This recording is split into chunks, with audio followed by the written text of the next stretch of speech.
ఈ సమయమున మత్తయి సువార్త 26వ అధ్యాయం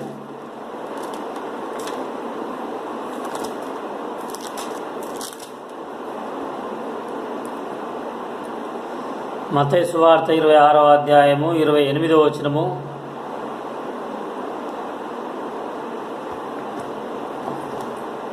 చదువుతున్నాను. మత్తయి సువార్త 26:28. ఇది నా రక్తము అనగా పాప క్షమాపణ నిమిత్తము అనేకుల కొరకు చిందింపబడుచున్న నిబంధన రక్తము. ప్రేమగల తండ్రి, ఆరాధించుటకై మీరిచ్చిన కృపను బట్టి మీకు ఎంత వందనాలు. కష్టములోను దుఃఖములోను మీరు చేసిన మేలులను మరవక మీరిచ్చినటువంటి సమస్తమును బట్టి మీరు ఏదైనా మేలు కొరకే చేసే దేవుడు అని, మీరు ఇచ్చే దేవుడు, తీసుకునే దేవుడు అని, అలాగున్నే నా నిమిత్తమై ఆ కల్వరి శిలువలో రక్తమును చిందించి అనుదిన బలి నిలిపివేసినందుకే స్తుతిస్తుంటున్నాను. అంతేగాక మీ యొక్క శరీరం రక్తంలో పాలు పొందక మునుపు వాక్యం ద్వారా మాట్లాడడానికి ఇష్టపడుతున్నారు. మీరే బలపరుస్తారని మీ యొక్క సన్నిధిని బట్టి స్తుతిస్తూ మీ స్వరాన్ని వినిపించి మీరు ఆఖరికై సిద్ధపరిచి దేవుడు అని ఈ కొద్ది స్తుతి ఆరాధన యేసు క్రీస్తు ప్రభు వారి శ్రేష్టమైన నామంలో మీకే సమర్పించుకొనిచున్నాను తండ్రి. ఆమేన్.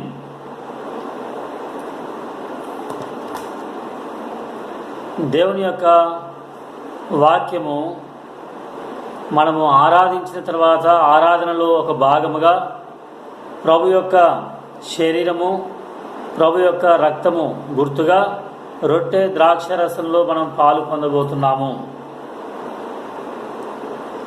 రొట్టె ద్రాక్ష రసంలో పాలు పొందబోతున్నటువంటి మనకు ప్రభు జ్ఞాపకం చేసేటువంటి మాట మత్తయి సువార్త 26:28 ప్రకారంగా, ఇది నా రక్తము అనగా పాప క్షమాపణ నిమిత్తము అనేకుల కొరకు చిందింపబడుచున్న నిబంధన రక్తము. క్రింద అర్థం రాశాడు, క్రొత్త నిబంధన. దేవుడు మానవులతో నిబంధన చేస్తూ ఉన్నాడు. నిబంధన అనగా ఒప్పందము, ప్రమాణము. నిబంధన చేస్తూ ఉన్నాడు మానవులతో. మొట్టమొదటి మానవుడైనటువంటి ఆదాముతో నిబంధన చేశాడు. హోషేయ గ్రంథములో 6వ అధ్యాయము, హోషేయ గ్రంథము 6వ అధ్యాయము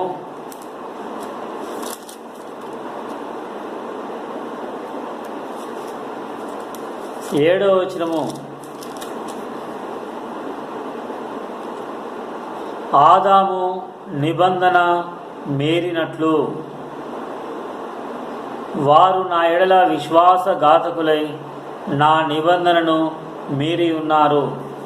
ఇక్కడ మొట్టమొదటి మానవుడైనటువంటి ఆదాము నిబంధన మీరినట్లుగా ఇక్కడ దేవుడు జ్ఞాపకం చేస్తున్నాడు.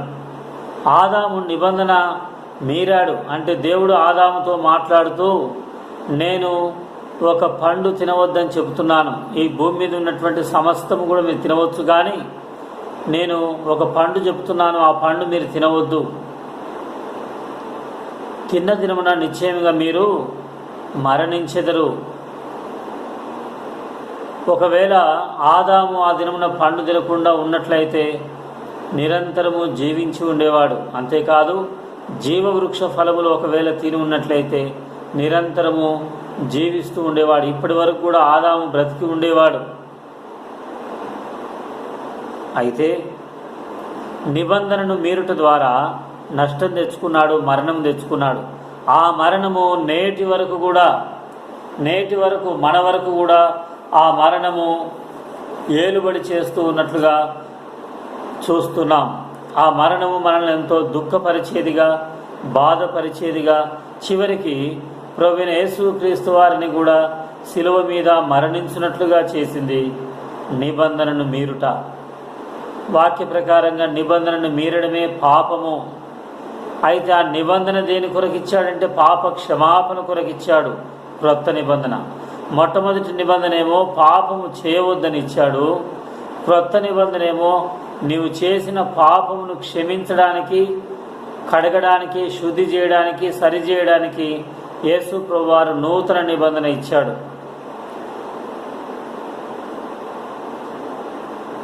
ఇలా బైబిల్ గ్రంథంలో దేవుడు ఆదాముతో నిబంధన చేశాడు, అబ్రహాముతో నిబంధన చేశాడు, నోవహుతో నిబంధన చేశాడు.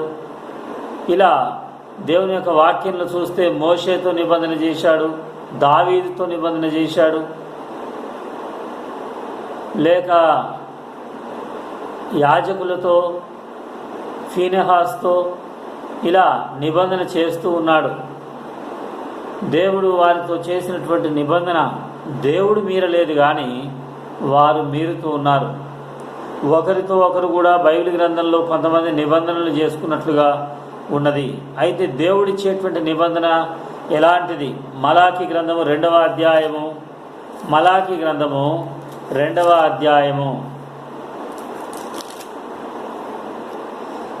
5వ వచనము, నేను చేసిన నిబంధన వారి జీవమునకును సమాధానమునకును కారణమాయను.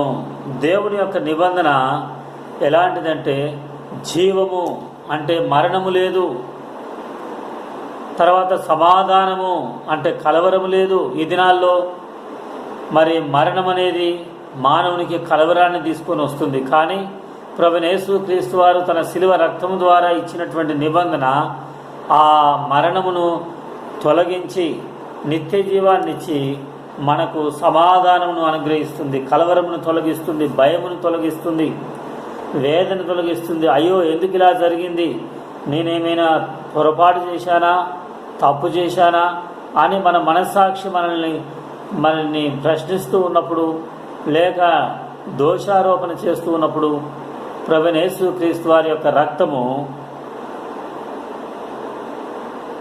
నిబంధనను జ్ఞాపకం చేసుకొని పవిత్రపరుస్తూ ఉన్నది, సమాధానపరుస్తూ ఉన్నది. ఉదాహరణకు నిర్గమాకాండము 2వ అధ్యాయములో, నిర్గమాకాండము 2వ అధ్యాయము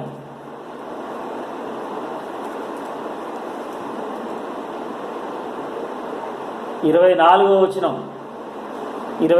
వచనం, కాగా దేవుడు వారి మూలుగును విని అబ్రహాము, ఇస్సాకు, యాకోబులతో తాను చేసిన నిబంధనను జ్ఞాపకము చేసుకొనెను.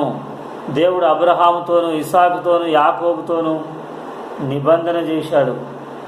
ఆ నిబంధనను జ్ఞాపకం చేసుకున్నాడు వారు మొర్రపెట్టినప్పుడు, ప్రార్థించినప్పుడు. అలా మనము ప్రభు సన్నిధిలో ఎప్పుడైతే పశ్చాత్తాపడి ప్రార్థన చేస్తామో, మన పాపమును ఒప్పుకుంటామో, మన జీవితంను సరిచేసుకుంటామో, ఏ విషయంలోనైతే వద్దన్న పని చేశామో, ఏ విషయంలోనైతే నిబంధనను మీరామో ప్రభు సన్నిధిలో ఒప్పుకుంటే ప్రభు నిబంధనను జ్ఞాపకం చేసుకుంటాడు. యేసు క్రీస్తు ప్రభు వారి ద్వారా మనతో చేసిన నిబంధనను జ్ఞాపకం చేసుకొని మనలను క్షమించి నూతన పరుస్తాడు. మనలను నిత్య జీవం కొరకే సమాధానంతో సిద్ధపరుస్తాడు. అది మలాకి 2వ అధ్యాయం 5వ వచనంలో వ్రాయబడిన వాక్యం యొక్క సారాంశము. అంతేనా? ఆది కాండములో 14వ అధ్యాయము 13వ వచనం, ఆది కాండము 14వ అధ్యాయము 13వ వచనంలో తప్పించుకుని ఒకడు వచ్చి హెబ్రీయుడైన అబ్రామునకు ఆ సంగతి తెలిపెను. అప్పుడు అతడు ఎష్కోలు సహోదరుడును ఆనేరు సహోదరుడునైన మమ్రే అను అమోరీని ఏలోను వనములో కాపురముడెను. వీరు అబ్రాముతో నిబంధన చేసుకుని వారు. ఆ దినాల్లో ఒక మనుషుడు మరొక మనుషునితో నివసించాలంటే, ఒక మనుషుడు వారి మధ్యలో నివసించాలంటే వారు నిబంధన చేసుకోవాలి. ఏమని? నేను ఈ పట్టణానికి లేక ఈ గ్రామానికి, నేను ఈ యొక్క ఏ పట్టణంలోనైతే నివాసం ఉంటున్నానో ఆ పట్టణానికి ఎలాంటి నష్టము చేయను, ఎలాంటి హాని చేయను. నేను ఈ పట్టణంలో వారితో కలిసి జీవిస్తాను, క్షేమంగా వారి క్షేమం కొరకే నేను ప్రయాసపడతానని నిబంధన చేస్తారు. స్కూల్కి వెళ్ళగానే ప్రతిజ్ఞ చేస్తారు. చూడండి, స్కూల్కి వెళ్ళగానే పిల్లలతో ప్రతిజ్ఞ చేయిస్తారు. ఏమని? భారతదేశము నా మాతృభూమి, భారతీయులందరూ నా సహోదరులు, నేను నా దేశమును ప్రేమిస్తున్నాను అని ప్రతిజ్ఞ చేస్తారు కదా. అలాగున్నే ఎవరైనా ఒక వ్యక్తి ఒక పట్టణానికి వెళ్ళి ఒక గ్రామానికి వెళ్ళినప్పుడు అక్కడ నివసించాలంటే ఆ పట్టణ ప్రజలతో నిబంధన చేసుకోవాలి. నేను మీతో కలిసి ఉంటాను, మీతో కలిసి జీవిస్తాను, అంతేకాదు మీకు వ్యతిరేకముగా నేను ఏ పని చేయను, మీకు హాని కానీ నష్టము కానీ కలగజేయను. అది నిబంధన. అలాగుండే దేవుడు కూడా మనతో నిబంధన చేస్తున్నాడు. ఏమనంటే, మీరు నా రక్తం యొద్దకు వచ్చినట్లయితే, మీరు నేను కలవరిశిలలో కార్చిన రక్తం యొద్దకు వచ్చినట్లయితే నేను మీకు ఏ హాని చేయను, నష్టము చేయను, మీకు జీవమును సమాధానమును ఇస్తాను, పాప క్షమాపణ ఇస్తాను. మానవులమైనటువంటి మనము అనేక రకాలైనటువంటి తప్పిదములు చేసేటువంటి వారం, పొరపాట్లు చేసేటువంటి వారము.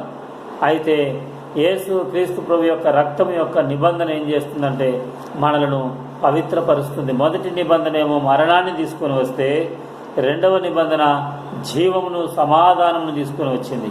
మొదటి నిబంధన భయమును తీసుకొని వస్తే, రెండవ నిబంధన సమాధానమును తీసుకొని వచ్చింది.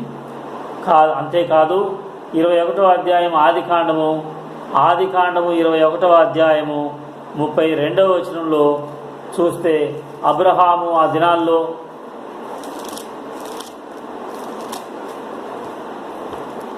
32వ వచనం, బెయేర్షెబాలో వారు అలాగూ ఒక నిబంధన చేసుకున్న తర్వాత అబీమెలెకు లేచి తన సేనాధిపతి అయిన ఫీకోలుతో ఫిలిస్తీన్ల దేశమునకు తిరిగి వెళ్ళెను. ఇక్కడ ప్రమాణము, నిబంధనగా ప్రమాణము. ఏంటి ఆ ప్రమాణము? అబ్రహాము తర్వాత అబీమెలెకు ఇద్దరు కూడా ప్రమాణం చేసుకున్నారు. 24వ వచనంలో రాయబడింది చూడండి. 23వ వచనం చివరిలోను 24వ వచనం చూడండి, మీకు తెలుస్తుంది. 23వ వచనం చివరిలో, ఇక్కడ నాతో ప్రమాణం చేయమని చెప్పాను, అందుకు అబ్రహాము ప్రమాణము చేసేదనను. ఆ 32లో వారు ప్రమాణము లేక నిబంధన చేసుకున్నారు. ఏంటి నిబంధన అంటే, అక్కడ దేవుడు నీకు తోడై ఉన్నాడు. 22వ వచనంలో చెప్తున్నాడు అబీమెలెకు, నీవు చేయు పనులన్నిటిలోనూ దేవుడు నీకు తోడై ఉన్నాడు గనుక నీవు నన్నైనను నా పుత్ర పౌత్రాదులనైనను వంచింపక, నేను నీకు చేసిన ఉపకారము చొప్పున నాకును నీవు పరదేశివై ఉన్న ఈ దేశమునకు చేసేదనని దేవుని పేరట ఇక్కడ నాతో ప్రమాణము చేయమన్నాడు. ఇలా అబ్రహాము యొక్క భక్తిని, అబ్రహాము యొక్క విశ్వాసాన్ని, అబ్రహాముకున్నటువంటి జ్ఞానమును, అబ్రహాముకున్నటువంటి ప్రార్థనను గమనించాడు అబీమెలెకు. అబీమెలెకు ఒక పొరపాటు కూడా చేశాడు. షారాను తీసుకొని వెళ్ళి తన యొక్క ఇంటిలో చేర్చుకున్నాడు 20వ అధ్యాయంలో. తర్వాత 18వ వచనంలో, 20వ అధ్యాయం 18వ వచనం, ఏలైనగా అబ్రహాము భార్య అయిన షారాను బట్టి దేవుడు అబీమెలెకు ఇంటిలో ప్రతి గర్భమును మూసి ఉండెను. అబ్రహామును బట్టి అబీమెలెకు యొక్క ఇంటిలో ఒక నష్టము, కష్టము కలిగింది. అయితే అలాంటిది మరలా రాకుండా ఇక్కడ అబ్రహాము ప్రార్థన చేశాడు. అబ్రహాము ప్రార్థన చేయగా 17వ వచనంలో 20:17, అబ్రహాము దేవుని ప్రార్థింపగా దేవుడు అబీమెలెకును అతని భార్యను అతని దాసీలను బాగు చేసెను, వారు పిల్లలు కనిరి. అలా అక్కడ అబ్రహాము ప్రార్థన ద్వారా వారికి మేలు కలిగింది. ఇప్పుడు అబ్రహాముతో అబీమెలెకు అంటున్నాడు, మనం నిబంధన చేద్దాము. ఎందుకు ఆ నిబంధన అంటే, మరలా అలాంటి కష్టము రాకుండా, అలాంటి కష్టము మా కుటుంబంలో రాకుండా, గతములో కలిగినటువంటి కష్టము, 20వ అధ్యాయంలో కలిగిన కష్టము, మా కుటుంబంలో రాకుండా ఉండాలంటే ఇప్పుడు అబ్రహాముతో నేను నిబంధన చేసుకోవాలి. అలా మరి నిబంధన అనేది ఏం చేస్తుందంటే మరలా అలాంటి కష్టము రాకుండా తప్పిస్తూ ఉన్నది, సమాధానం ఇస్తూ ఉన్నది, క్షమాపణ ఇస్తూ ఉన్నది. కాబట్టి ఈ రొట్టె ద్రాక్ష రసంలో మనం పాలు పొందేది దేని కొరకంటే గతంలో ఎంతో నష్టపోయాము, గతంలో ఎన్నోసార్లు తప్పిపోయాము, గతంలో ఎంతో ఇబ్బంది పడినాము. అయితే ఆత్మీయంగా దిగజారిపోయినటువంటి లేక నష్టపోయినటువంటి మనము మరలా పడుట కొరకై ఇప్పుడు నిబంధన చేసుకోవాలి, దేవునితో నిబంధన చేసుకోవాలి. ఉదాహరణకు దినవృత్తాంతములు 2వ గ్రంథము 29వ అధ్యాయము, దినవృత్తాంతములు 2వ గ్రంథము 29వ అధ్యాయము 10వ వచనము. ఇప్పుడు మన మీదనున్న ఇశ్రాయేలీయుల దేవుడైన యెహోవా మహోగ్రత చల్లారునట్లు ఆయనతో మనము నిబంధన చేయవలనని నా మనస్సులో అభిలాష పుట్టెను. నిబంధన, ప్రవ్వా ఇక ముందు మా ఇష్టము నెరవేర్చము, ఇక ముందు మీకు ఆయాసము కలిగించము, ఇక ముందు మీ నామానికి అవమానకరంగా జీవించము, ఇక ముందు మరి అంతకుముందు అక్కడ మందిరం మూతవేయబడింది 28వ అధ్యాయంలో. 29వ అధ్యాయంలో మందిరము తలుపు తెరిచి నిబంధన చేస్తున్నారు హిజ్కియా, తనతో కూడినటువంటి యాజకులు, లేవీయులు. అలా హిజ్కియా నిబంధన చేద్దాము, దేవునితో నిబంధన చేయాలని నా హృదయంలో అభిలాష, నా మనస్సులో అభిలాష కలిగింది. అలా ఈ దినాల్లో కూడా మనము దేవుని సన్నిధిలో నిబంధన చేయవలసిన వారంగా ఉన్నాం. ప్రభువా అని నేనైతే ప్రభు సన్నిధిలో నిబంధన చేసుకోవడానికి ఇష్టపడుతున్నాను.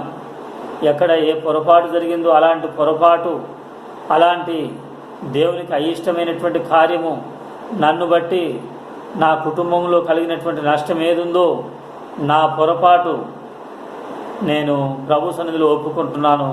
ఆయన రక్తమును ఆశ్రయిస్తున్నాను. ప్రభు క్రొత్త నిబంధన చేసి నూతనపరచాలి. దేవుడు ఎంతో ఘనపరుస్తూ ఉన్నాడు, ధైర్యపరుస్తున్నాడు, ఆదరిస్తూ ఉన్నాడు. అయినప్పటికీ నన్ను బట్టి ఇతరులకు నష్టం కలగకుండా ఉండడానికి నేను దేవునితో నిబంధన చేయవలసిన అవసరం ఉంది. దేవుడు నాతో నిబంధన చేసినప్పుడు ఆ నిబంధన ప్రకారంగా ప్రతి దినము, ఏదో ఆదివారమున ప్రభు దినమున అందరము ఏదో బల్ల దగ్గరికి వచ్చినప్పుడు మాత్రమే కాదు, అన్ని సమయాల్లో ప్రభు సన్నిధిలో మనం పశ్చాత్తాపడి నిబంధనను జ్ఞాపకం చేసుకోవాల్సిన వారంగా ఉన్నాము. అంతేకాదు ఇంకా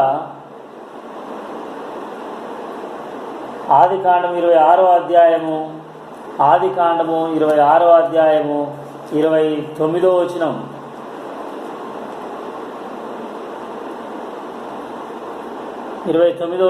మేము నిన్ను ముట్టక నీకు మేలే తప్ప మరేమీ చేయక నిన్ను సమాధానంగా పంపివేస్తుంది గనుక నీవును మాకు కీడు చేయకుండానట్లు నీతో నిబంధన చేసుకుందుమని అనుకుంటిమి.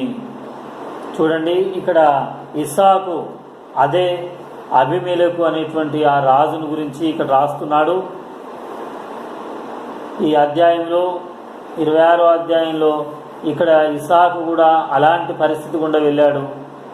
అయితే అబీమెలెకుతో దేవుడు మాట్లాడినాడు, లేక అబీమెలెకు విషయంలో దేవుడు హెచ్చరిక ఇచ్చాడు.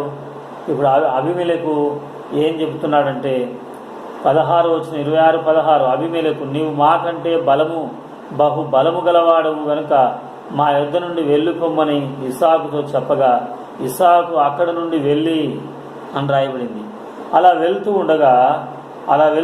ఉండగా ఏం చేశాడంటే 28వ వచనం, వారు నిశ్చయముగా యెహోవా నీకు తోడై ఉండుట చూచితిమి గనుక మనకు అనగా మాకును నీకును మధ్యనొక ప్రమాణం ఉండవలను. ఏదో వెళ్ళిపోతున్నావు కానీ నీవు అలా వెళ్ళిపోవటం ద్వారా మరి మాకేమైనా నష్టం కలుగుతుందేమో, నీవు ఇక్కడ ఉండటం ద్వారా మాకు ఆశీర్వాదం కనపడింది. అయితే నీవు ఒకవేళ వెళ్ళిపోతే మాకు ఆ నష్టం కలుగుతుందేమో. కాబట్టి ఎంతోమంది ఇక్కడి నుండి వెళ్ళిపోతూ ఉన్నారు, ఎంతోమంది కీడు చూడకుండా వెళ్ళిపోతూ ఉన్నారు. అయితే మిగిలి ఉన్నటువంటి మనకు నష్టం కలగకుండా ఉండాలంటే మనము ప్రభువుతో నిబంధన చేసుకునే వారిగా ఉండాలి. అలా నిబంధన అనేది చాలా అవసరము. అంతేకాదు యోనాతాను కూడా దావీదుతో నిబంధన చేసుకున్నాడు. సమూయేలు మొదటి గ్రంథం 18వ అధ్యాయం 3వ వచనంలో, సమూయేలు మొదటి గ్రంథము 18వ అధ్యాయము 3వ వచనంలో దావీదు గొలియాతును హతమార్చాడు, దావీదు సింహమును ఎలుగుబంటిని కూడా హతమార్చాడు. ఇప్పుడు దావీదు సౌలు దగ్గరికి రాగా 18వ అధ్యాయం మొదటి సమూయేలు 18వ అధ్యాయం 3వ వచనంలో దావీదు తనకు ప్రాణ స్నేహితుడని భావించుకొని అతనిని ప్రేమించుతూ యోనాతాను అతనితో నిబంధన చేసుకొనెను. యోనాతాను దావీదుతో నిబంధన చేస్తూ ఉన్నాడు. కారణం ఏంటి అంటే దావీదు తర్వాత రాజు కాబోతున్నాడు. అయితే దావీదు ఆయన రాజు అయిన తర్వాత నాకు నా కుటుంబమునకు ఎలాంటి నష్టం కలగవద్దని దావీదుతో నిబంధన చేస్తున్నాడు. చూడండి, అలా రాజుతో నిబంధన చేసినట్లుగా, రాబోయేటువంటి రాజుతో నిబంధన చేసినట్టుగా మన ప్రభు మనకు మరలా రాబోతున్నాడు. ఆయన వచ్చినప్పుడు మనం విడిచిపెట్టబడకుండా ఉండాలంటే ఆయనతో మనం నిబంధన చేసుకునేవారుగా ఉండాలి. అదే ఆ బల్ల యొద్ద మనం అడగాలి, ప్రభువా మీరు రాజులకు రాజుగా రాబోతున్నారు, మీ రాజ్యముతో మీరు వచ్చినప్పుడు నన్ను జ్ఞాపకం చేసుకో. అప్పుడు ప్రభు జ్ఞాపకం చేసుకుంటాడు. ఎందుకంటే రాహాబ్ అనేటువంటి ఆ సహోదరి ఆ వేగుల వారితో నిబంధన చేయించుకున్నది.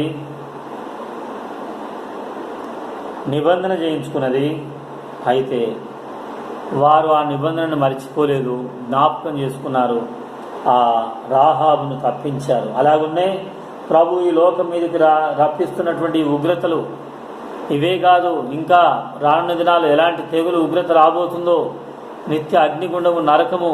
అయితే దాని నుండి తప్పించబడాలంటే నిబంధన, ప్రభువైన యేసుక్రీస్తు వారి యొక్క రక్తం ద్వారా ఇచ్చినటువంటి నిబంధనను బట్టి మనం ప్రభు దగ్గర పాపం ఒప్పుకొని పశ్చాత్తాపడి నిబంధన చేసుకునే వారికి ఉండాలి. 78వ కీర్తన 36వ వచనం, 78వ కీర్తన 36వ వచనంలో, ఆయనను వారి హృదయం ఆయన ఎడల స్థిరముగా నుండలేదు, ఆయన నిబంధనను వారు నమ్మకముగా గైకొనలేదు. ఇది మన పరిస్థితి. నోటి మాటతో వారు ఆయనను ముఖస్తుతి చేసిరి, తమ నాలుకలతో ఆయన యొద్ద బొంకిరి. ఎలాంటి స్థితిలో ఉన్నాం మనం? నిబంధనను నమ్మకముగా గైకొనలేని స్థితిలో నేనున్నాను అని ఒప్పుకొనిచున్నాను. ప్రభుతో నిబంధన, ప్రభు మనతో చేసిన నిబంధన ప్రకారంగా మరి మనము ఉండలేకపోతున్నాం. ఆయనను మాత్రమే ప్రేమించకుండా, ఆయనను మాత్రమే గణపరచకుండా, ఆయనకు మాత్రమే లోబడకుండా మనము అనేక విషయాల్లో పొరపాటు చేస్తూ ఉన్నాం, మన ఇష్టమును నెరవేరుస్తూ ఉన్నాం. యోబు అంటాడు, యోబు గ్రంథం 31వ అధ్యాయం 1వ వచనంలో, యోబు గ్రంథం 31వ అధ్యాయం 1వ వచనంలో, నా కన్నులతో నిబంధన చేసుకుంటున్నాను. నా కన్నులు అంటే చెడ్డవి చూడకుండా, నా కన్నులు మీదికి చూడకుండా, నా కన్నులు విషపు చూపు చూడకుండా, నా కన్నులు మోహపు చూపులు చూడకుండా, నా కన్నులు అపవిత్రమైనవి చూడకుండా నిబంధన చేసుకుంటున్నానంటాడు యోబు గ్రంథం 31వ అధ్యాయం 1వ వచనం. అలా నా నాలుకతో నిబంధన చేసుకోవాలి, నా చెవులతో నిబంధన చేసుకోవాలి, నా చేతులతో నిబంధన చేసుకోవాలి, నా కాళ్ళతో నిబంధన చేసుకోవాలి, నా హృదయంతో నిబంధన చేసుకోవాలి. నా జీవితం అంతటితో కూడా నేను నిబంధన చేసుకోవాలని ఈ సమయంలో తీర్మానం చేసుకుంటున్నాను. ఇంకా ఎన్నో మాటలు ఉన్నాయి చెప్పడానికి, సమయం అయిపోవచ్చింది కాబట్టి చివరిగా ఆదికాండం 31వ అధ్యాయం 44వ వచనంలో, ఆదికాండము 31వ అధ్యాయము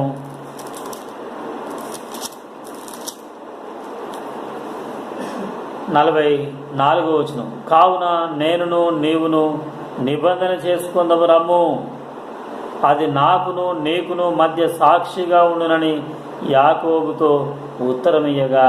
అక్కడ వారు ఒక నిబంధన చేసుకున్నారు.